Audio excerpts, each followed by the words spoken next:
Mr. A ba wai iya barawo bane ba, yana yin abu ne kamar matsafi. Ya shirya zai sace wannan diamond din wanda ya kai dala miliyan 500. Babu wanda zai taba tunanin akwai wani wanda zai iya sace wannan diamond din. Ya zo ya fenta jikin shi ya zama kamar gunkin da suke gurin. Ya basar a gurin ya tsaya. Duk da cewa akwai security da suke gadin wannan diamond din, amma a haka zai sace shi. Ya rike wannan littafin da yake hannun shi.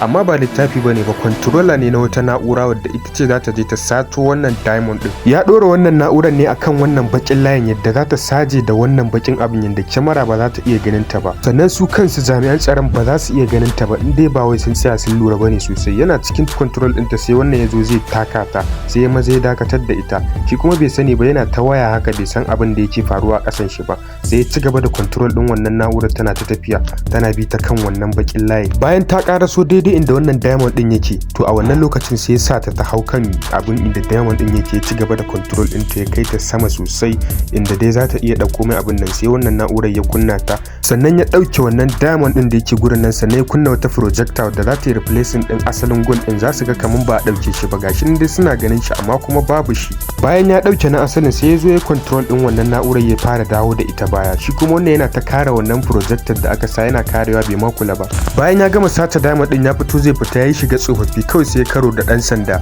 To ɗan sandan nan ya gane shi, ya gane cewa wannan fa shine barawon. Kawai sai ya turo bindiga daga aljihun shi ya ce ya tsaya ko ya harbe shi. To haka dai aka bi aka kama wannan barawon. Allah ya sa mu dace.